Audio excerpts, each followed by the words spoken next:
Ok, Boker Tov, est-ce qu'on entend le son? C'est ma première question.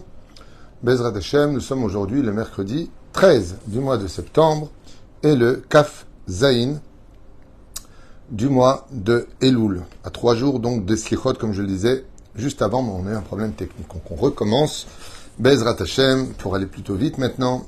Shiur acheté par Hatzadika Yekara, Myriam Bad-Dada Messaouda, pour remercier le Rav Tuitou de ses enseignements, remercier Akadosh Baruch Hu pour tous ses bienfaits, ainsi que pour toute notre famille, Kol Am Israël, qu'on soit inscrit dans le livre de la vie, santé pour tous les malades, réussite, shalom, bonheur, aliyah, et avoir une meilleure condition pour une vie de vie, pour mieux servir Akadosh Baruch Hu avec de belles mitzvot pour cette année, en l'an de grâce 5784.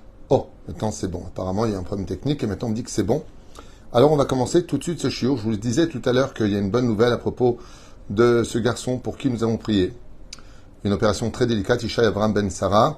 Il va mieux, grâce à Dieu, grâce à vous. Merci pour ceux qui ont prié, mais on ne baisse pas les bras. Il faut continuer à prier. On pensera aussi à Refouach Lema. De tous les malades d'Israël, Rachel, Yafa Bat Rava, David Ishaï Ben Yehuda, Anna Nerafanalo, Shoshana Batrana, Evelyn Berivka, Rebecca Rivka Bat Sarah, Avraham Ben Fibi, Chaya Sophie Bat Sheva Bat Chava, Mazal Tov Evin Bat Alice Mushpachat Ben Shabbat Chayel Bora Bat Tester, Nancy Rachel Bat Sylvette Gezel Miriam, Joël Bat Sarah, Sarah Bat Sassia, Ben Ruth Soufan et leurs enfants, Jomoshlik Ben Zeira, Chayom Chama Esther Bat Rivka, Vechen Yanai Ben Esther, Sarah Tal Bat Chot Miriam, Frère Moratimi, Ayekara, maman, 120 ans de bonheur avec nous, Be'ezrat Hashem, dans les meilleures conditions du monde, et la Géoula Shlema. On commence tout de suite notre shiur avec un sujet. Je pense qu'il intéressera tout le monde, même si on a un peu développé à l'occasion à droite et à gauche, à émettre. Voilà. À propos du cours que j'ai fait hier, donc on est revenu un petit peu en arrière pour me poser une question sur le libre arbitre. Alors voilà. Je vous lis les questions qui sont posées ici. Si tout est entre les mains de Dieu, et qui décide à chaque instant pour chaque homme et pour chaque juif en particulier, alors le libre arbitre humain n'est qu'une illusion et sans doute la plus puissante de toutes. Dans ce cas-là, Dieu qui, si je peux m'exprimer ainsi, dit-il, qui manipule et persécute les juifs depuis Amalek jusqu'au terrorisme. Qu'est-ce qu'il raconte? Bon, on va revenir au début de la question, parce que je ne vois pas trop de rapport entre le début et la fin. Il pose une question qui est une question d'ordre importante. S'il y a une prédestinée, alors où est notre destinée? Quel est le rôle à jouer? D'abord et avant tout, il faut comprendre que, selon nos Mekoubalim, Shtabar Vitalesh Molahad, le monde dans lequel nous sommes n'est qu'une infime partie des mondes créés. C'est-à-dire que nous sommes pris en sandwich entre des mondes supérieurs et des mondes inférieurs. Alors ça, il faut le retenir parce que nous, quand on se voit, on voit le microcosme de notre vie. On voit notre destinée à nous dans l'instant T de ce que nous vivons, ressentons, exprimons et programmons. Nous sommes dans un monde où, dans l'illusion réellement dans laquelle on vit, la seule illusion d'ailleurs qui existe, c'est l'illusion de se prendre pour quelqu'un d'éternel, mais nous avons des envies, nous avons des besoins qui sont inclus en nous. Pourquoi? Parce que l'homme a été créé au Gan Eden. Et donc, étant donné qu'il a été créé au Gan Eden dans son origine, on recherche tous le Gan Eden, le bien-être dans ce monde. C'est quelque chose de naturel pour nous. Par exemple, les démons qui n'ont pas été créés dans le Gan Eden, eux, leur monde de souffrance, de compétition et de larmes font d'une certaine façon partie de leur monde à eux. Mais quand quelqu'un, par exemple, est né en prison, pour lui, la prison, c'est sa maison. Tu le mets dehors et il ne se sent pas en liberté. Il veut retourner chez lui. Nous, le chez nous que nous avons, c'est le Gan Eden. C'est-à-dire qu'il est tout à fait légitime qu'un homme recherche les plaisirs de ce monde, puisque nous avons été programmés pour un monde de plaisir. Seulement, la faute originelle et la faute que nous perpétuons de jour en jour, malheureusement, sans comprendre la situation et les ordonnances divines qui sont là pour nous cadrer, pour nous emmener vers le vrai bonheur de ce monde qui est caché derrière toutes sortes de, je dirais, scènes théâtrales, d'être capable de surmonter nos midotes, de ne pas se mettre en colère, de ne pas ceci et cela, va nous amener en fin de compte à une rectitude et une plénitude. Ce travail-là, c'est à nous de le faire. Il n'a rien à voir avec le libre arbitre que Dieu va préprogrammer pour nous. Dieu a un programme sur lequel le chemin va nous emmener, Et maintenant, les mains d'Avardomé. Je vous donne un tout petit exemple. Imaginez que votre papa vous donne une mission à faire très importante dont vous serez les bénéficiaires. Il dit voilà, tu as 1000 kilomètres à faire, voilà une belle voiture, voilà de l'argent, voilà les moyens. Ça veut dire qu'à Kadosh Baruch Hu, chaque réincarnation nous donne la possibilité d'aller là où on doit aller dans la prédestinée pour se réparer. Et nous, qu'est-ce qu'on fait? Au lieu de prendre la voiture et de rouler prudemment, on décide de prendre des virages beaucoup trop rapides, donc la voiture va faire des tonneaux, et on va s'arrêter trop longtemps à l'hôtel, alors qu'on aurait pu avoir ce bonheur tellement plus simplement en respectant le code de la route et en roulant vers là-bas. Ça veut dire que d'y arriver, de toute façon, tu dois y arriver. Tu es venu pour ça, donc le Créateur du monde ne lâchera pas ce qu'il lui a prévu pour toi. Maintenant, d'y aller, c'est toi qui décides du rythme, de la situation et des conditions, comment tu veux y aller.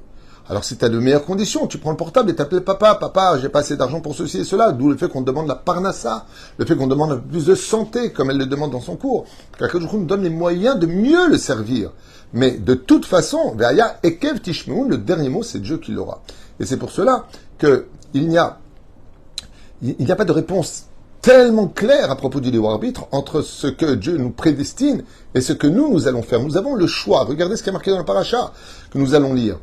J'ai créé le bien, j'ai créé le mal, j'ai créé la vie, j'ai créé la mort, ou bacharta bachaim, et tu choisiras, toi, la vie. Donc le conseil que Dieu nous donne, c'est de choisir la vie. Mais toi, tu peux choisir la mort. Tu peux choisir de ne pas être religieux. Tu peux choisir. Écoutez bien les mots qui vont dire, ils sont terribles. Tu peux choisir le droit de rater l'occasion de faire tes chouvas. Tu peux. Le Créateur du monde, il t'envoie des itutim, vous savez, des signaux. Un cours, des fois une bonne nouvelle, des fois un accident. Des fois des choses qui nous dépassent. Mais à quel jour il t'envoie? Est-ce que toi, tu vas être réceptif? Ça va dépendre de ton travail. Vous voyez, par exemple, nous arrivons en Rosh Hashanah. Yom Hadin. Ok? Vous savez pourquoi les tzadikim gomurim, ils étaient effrayés du Yom Hadin? Comme ça écrit à Bioudat Tzadka, que à l'époque des Gdolé Israël, les très très grands Israël, à l'époque, je parle des débuts de Yeshivat Porat Yosef, mon Rav lui-même me témoignait que ces rabbinim étaient blancs. Yom Hadin, Yom Hanora, qui va vivre, qui va mourir, qui va, le Yedim. Et ça revient à la question qu'il pose. Si on va prédestiner à Rosh Hashanah tout ce qui va nous arriver de bien comme de pire, nous, alors, en fin de compte, c'est une fatalité, la vie. Non.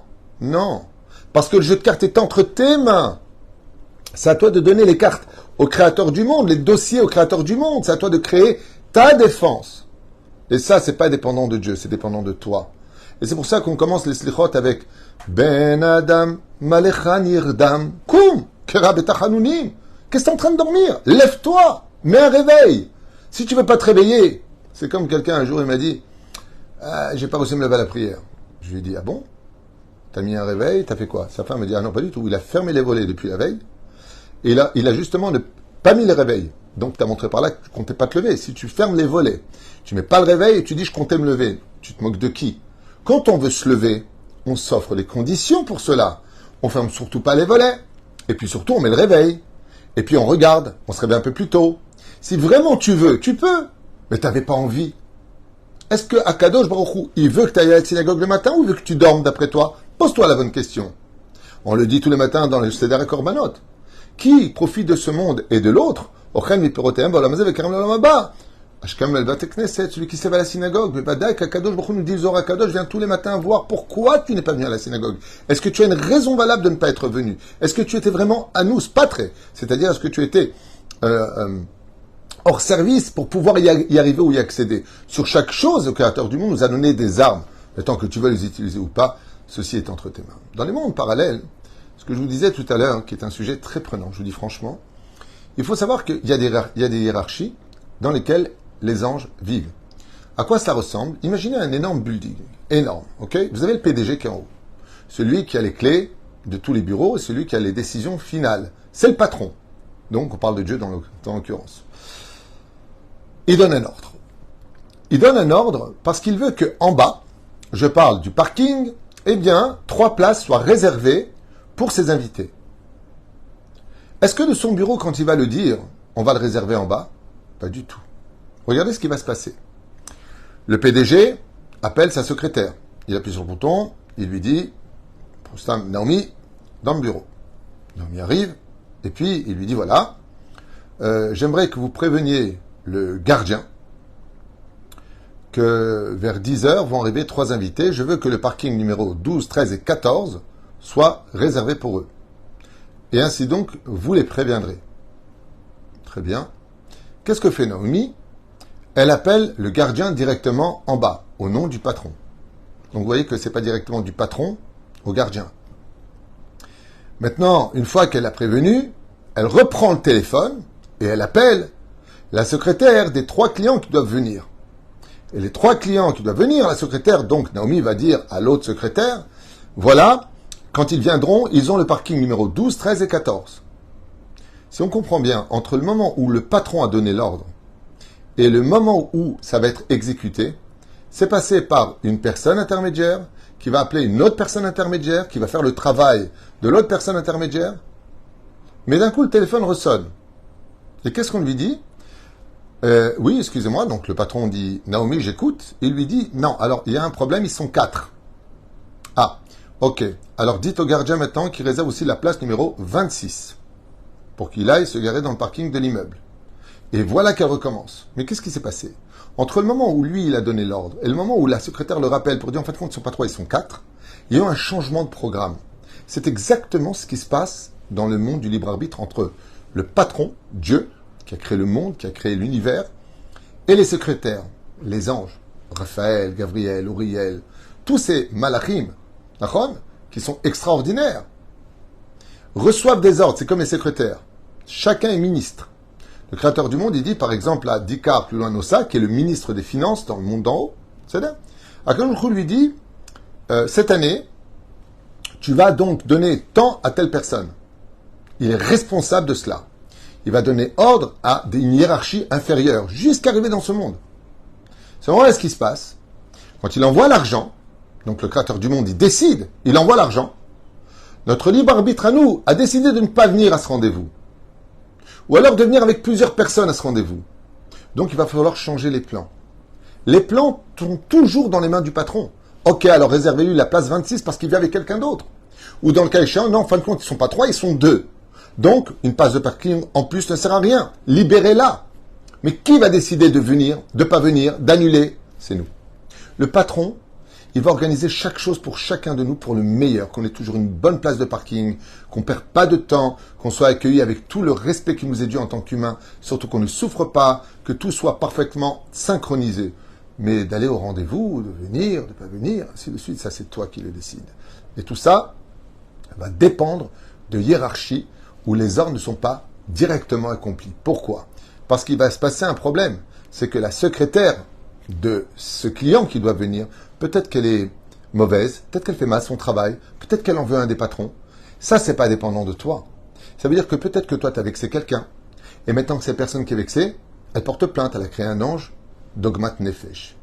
Et donc, quand tu dis, voilà, tu vas prendre, dis à l'ange de la Parnassa, tu vas lui emmener, l'ange, il revient vers Hachem, il dit, alors je suis venu pour l'emmener dans son couloir du Mazal, le problème c'est qu'il est bouché. Pourquoi il est bouché? Pourquoi il a bouché? Pas j'ai bouché. Pourquoi lui, il a bouché? Il dit, je ne sais pas. En tout cas, moi, j'arrive pas à descendre dans le canal qui m'emmène jusqu'à sa banque pour lui donner la surprise de ce que tu avais prévu pour lui. Parce que c'est lui qui l'a bouché. Et ainsi donc, le libre arbitre, c'est un échange où Dieu nous envoie toute l'abondance dont on a besoin, au point où on n'aurait pas besoin de prier pour l'avoir. Mais nous, on bouche les canaux de l'abondance. C'est ce qu'on dit d'ailleurs dans les slichot. Quand on tape sur la poitrine, on dit nous avons bouché les canaux de l'abondance. Le créateur du monde nous envoie tout. Maintenant, toi, par exemple, je te donne rendez-vous à la banque, il te dit, ok, tu sais quoi? Ton prêt de 500 000 shekels, je te le donne. Et tu viens pas au rendez-vous. Ah, j'ai pas eu mes 500 000 shekels. Non, t'es pas venu au rendez-vous. Est-ce que tu t'es préparé à vivre Rosh Hashanah? Ça fait 30 jours que le créateur du monde nous demande un rendez-vous vital pour nous. Une occasion à ne pas rater. Une occasion où la destinée de l'année qui va venir est encore dans tes mains. À Rosh Hashanah, elle passe dans les mains d'Hachem. Il va te décider qui vit, qui meurt, qui est guéri, qui est malade, qui va gagner, qui va perdre, qui va avoir des enfants, qui va pas en avoir, qui va se marier, qui va pas se marier. Il y aura un bride, il n'y aura pas de bride, garçon ou fille. Le jeu de cartes, il est dans tes mains. Mais à Rosh Hashanah, il n'est plus dans tes mains. Il est dans ses mains à lui. Alors on est content, c'est pour ça qu'on dit Nipela Nabeyad Hashem. On supplie le Créateur du monde qu'on tombe dans ses mains, parce que la vérité, Akadosh Baruch Hu, il est Rahman, Avinu Malkenu.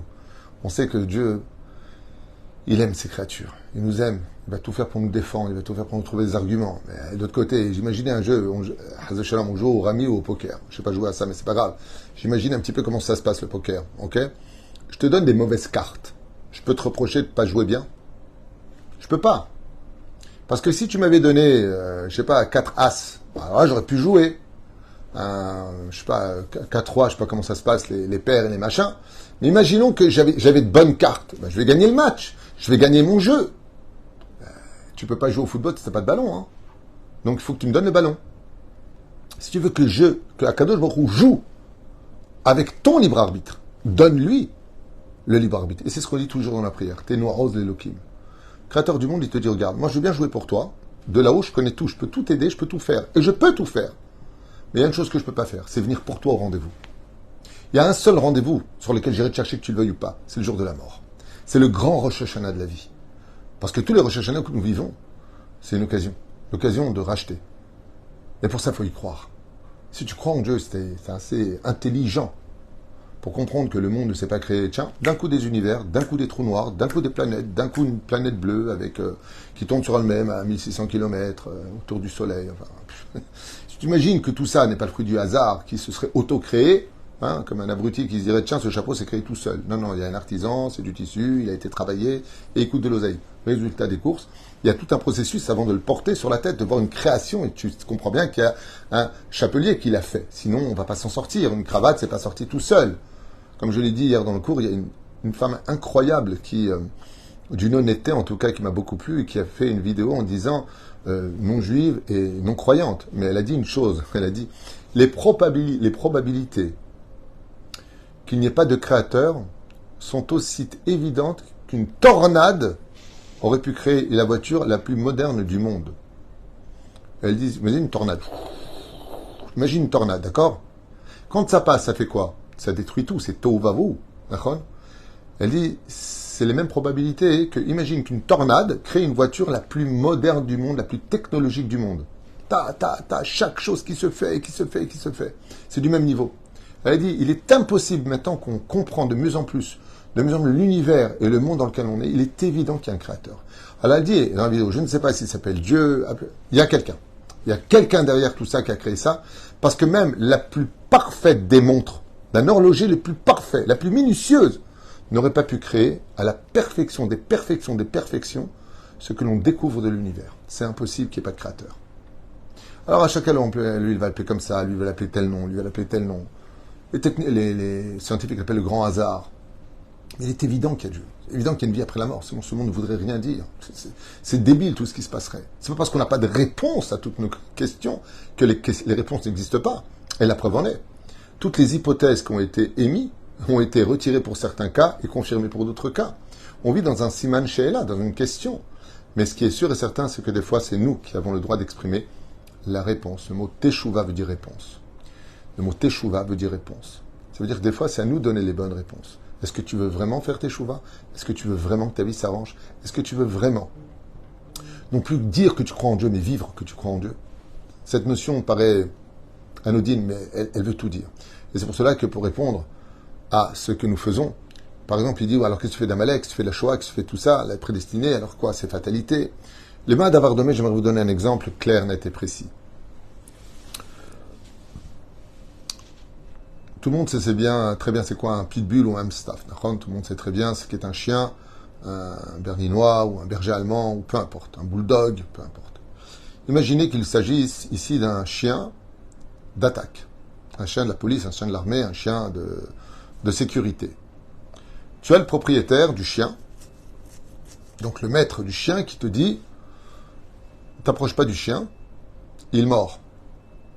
Il te dit « T'approches pas du chien, il mord ». Ceux qui comprennent rien à leur vie, qu'est-ce qu'ils vont dire? Ils vont dire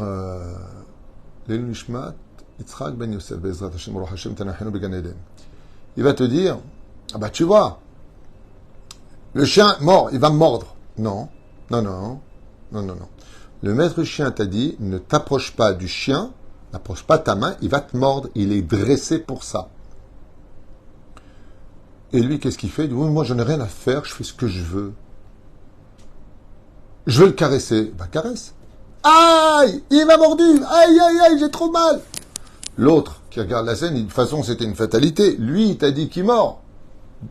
Donc, tu t'es fait mordre. Mais il n'y a pas de rapport. C'est simplement que celui qui s'est fait mordre est un abruti. Le maître chien lui a dit, ne t'approche pas de mon chien, il mord. Mais pas ta main. Faut être bête, non? Je sais pas, mets pas ta main au feu, ça brûle. Ah, j'ai brûlé. Non. Non, non, non. Le créateur du monde, il est le maître de toutes les créatures.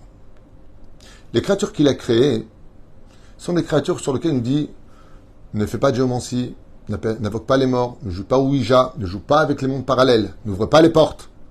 Là-bas, il y a des chiens qui mordent. Et toi, tu veux mettre ta main là-bas? Réponse à la tunisienne, crève. C'est dur à entendre. Tu veux jouer avec le feu? Ne t'étonne pas des résultats. C'est pas une fatalité. Mais il y a pire que ça. Il y a celui qui va créer une machine dont la machine coupe. Elle coupe. Et il décide de mettre son bras à l'intérieur. Et là, il dit, je comprends pas. J'ai créé une machine, c'est moi qui l'ai créée. Normalement, cette machine-là, il n'y a pas de problème. Seulement, le fonctionnement de la machine, elle est destructeur. C'est qui cette machine? Ce sont les fautes que nous faisons. Chaque fois qu'on fait une faute, on va créer une machine qui va nous couper. Le mazal. Ça s'appelle les péchés. Et eux, ils cassent, ils cassent, ils cassent, ils cassent. Et Dieu te dit, fais pas de péché. Voici les mitzvot à faire, voici les mitzvot à ne pas faire. Et toi, tu fais les mitzvot qu'il faut pas faire, tu les fais. Alors, résultat des courses, tu crées des anges, des machines qui vont couper en mille. Zamatsav. Ce qui fait que quand il y a malheureusement des malheurs qui nous tombent dessus, quand il y a des épreuves terribles qui nous tombent dessus, c'est ce qu'on dit d'ailleurs dans les Tachanounim, comment je fais nous?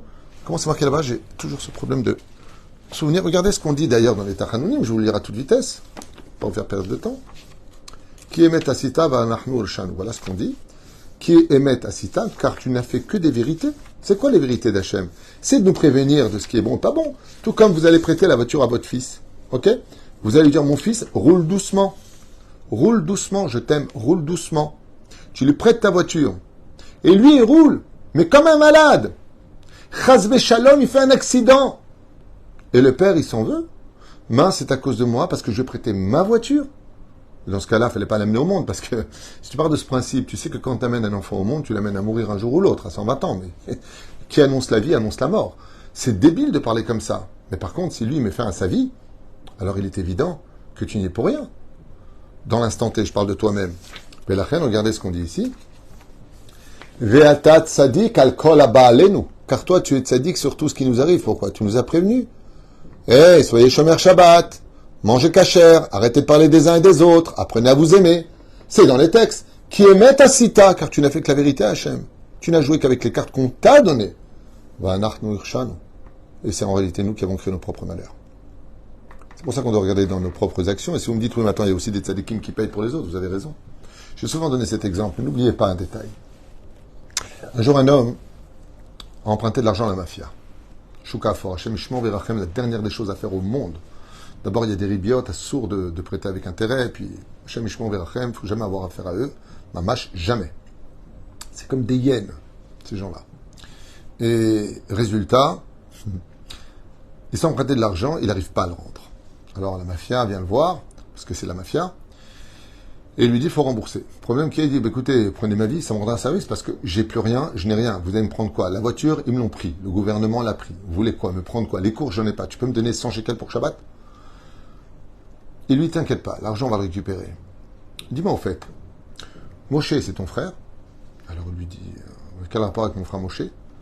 Il dit, non, c'est juste pour savoir, parce que lui, il a beaucoup d'argent par contre. Ouais, mais il me parle pas.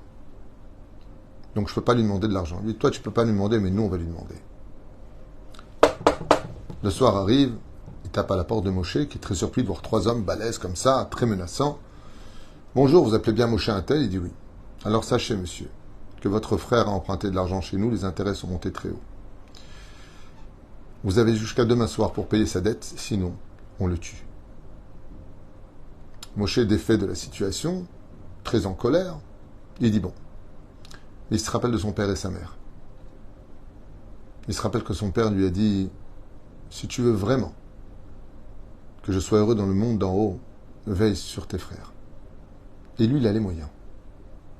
Alors il dit à la mafia, ne bougez pas un instant, de combien est la dette? Ils lui disent de temps. Il va dans son coffre et il le vide. Il leur donne l'argent. Il dit maintenant, vous ne ferez pas de mal à mon frère. Il lui a dit maintenant que tu as tout réglé. On est peut-être pourri au niveau de la mafia, mais on a une parole. Au revoir. Et merci de lui avoir sauvé la vie. À ce moment-là, il se retourne et dit enlève la bombe que tu as mis devant sa porte. Ils avaient préparé une bombe quand il sort. Et là, Moshe s'essuie les larmes en disant Baruch Hashem, mon frère ne sait même pas, mais je viens de lui sauver la vie. Qui est ce Moshe dont je vous parle? Ce sont les tzadikim, qui eux sont bourrés, mais bourrés d'anges, de mitzvot, l'étude de la Torah, Maasim Tovim, ils sont annulés devant Hashem. Eux, ils ont Bliaïnara, un coffre rempli de mitzvot. Et leurs frères qui font que des avérotes, qui roulent pendant Shabbat, qui fument pendant Shabbat, qui mangent pas cachère. Et moi, je fais ce que je veux, et personne n'a rien à me dire, et je ressens pas, et je n'ai rien à faire, et de façon de jeu, et moi je suis fâché contre lui. En attendant, la mafia, ce sont les anges accusateurs. Et eux, ils tapent à la porte. Ils voient que tu n'as même pas de mérite, il n'y a rien à prendre de toi. S'ils tuent, ils ne sont pas réglés. Alors qu'est-ce qu'ils viennent faire? Ils viennent chez les tzadikim, mamie. Et c'est les tzadikim qui payent pour toi. Comme ça l'a expliqué le Harizal. Comme ça l'a expliqué le Maharou. Tout ce que je vous dis, ce n'est pas de moi. Ce sont des enseignements que j'ai lus pendant toutes ces années passées sur la Hanaga divine face au libre arbitre. Et toutes ces hiérarchies appartiennent à un monde de libre arbitre qui, en réalité, nous sommes libres d'arbitrer notre liberté. C'est un peu comme ça que ça se passe entre le monde d'en haut et le monde d'en bas. Et je trouve ça dommage, alors qu'on a encore 3 jours de Rosh Hashanah, qu'on ne profite pas, mamash, de l'occasion qui nous est donnée à Rosh Hashanah de donner de bonnes cartes au Créateur du monde pour qu'il puisse jouer pour nous dans la justice le jour de Rosh Hashanah pour une excellente année. Baruch Adonai Leolam Amen V'Amen. Je vous souhaite tous les bonheurs du monde et je vous dis à tout de suite parce que j'ai encore 2 cours à faire, donc je vais vous saouler. Elle saute. 2 cours maintenant et plusieurs cours cet après-midi. Bezrat Hashem avant Rosh Hashanah. Ça fera encore plus de mitzvot, Bezrat Hashem, à partager, à étudier. Et je sais que vous n'avez pas que je le dis, je dis tout le temps je vous saoule. Mais je me dis, bon, c'est pas évident de tout le temps réapparaître sur l'écran. Ceci étant, Baruch Hashem, c'est de la Torah et c'est toujours agréable. A tout de suite, Bezrat Hashem. Todarabba d'avoir acheté ce shiur. Merci pour votre soutien. Ma collègue a déjà distribué pour l'instant 60 paniers très abondants à 60 familles qui n'en avaient pas du tout les moyens. Et aussi un grand Dayan. Il y a une somme d'argent de 3000 shekels qui a été versée à un très très grand rave qui n'avait plus du tout de moyens avec ses 14 enfants. Et c'est votre argent qui a été donné. Ce qu'il y a d'extraordinaire, c'est que celui qui l'a reçu, il ne sait pas d'où ça vient, celui qui a donné, il ne sait pas où c'est parti. Moi, je le sais, puisque mon épouse et moi, c'est nous qui nous occupons de intégralement, et j'insiste beaucoup, tout est donné. Il n'y a pas un shekel de côté pour que, Bezrat Hashem, votre mérite soit intègre de votre côté et celui qui le reçoit. Pour le binyan, sachez que ça avance très bien. J'attends maintenant les élections parce que j'ai quelques points aussi à régler par rapport à cela. Un dernier ishour, puisque il y a eu le problème avec le Chashmal, la Chevret Chashmal, mais tout avance. Et Bezrat Hashem, d'ici l'an prochain, on commencera déjà à rentrer dedans, dans la salle du bas, si Dieu veut. Yeshuot Venechamot, merci pour votre patience, votre confiance. Et je vous souhaite vraiment, je ferai une vidéo peut-être pour ça, Bezrat Hashem, Shana Tova en tout cas. Et n'oubliez pas, on n'est pas encore entré dans Rosh Hashanah, vous pouvez encore tout changer. C'est dans vos mains. Après, ça passe dans ses mains. Et après, on pourra encore se rattraper dans l'année, mais ce ne sera pas pareil. Kol Tov.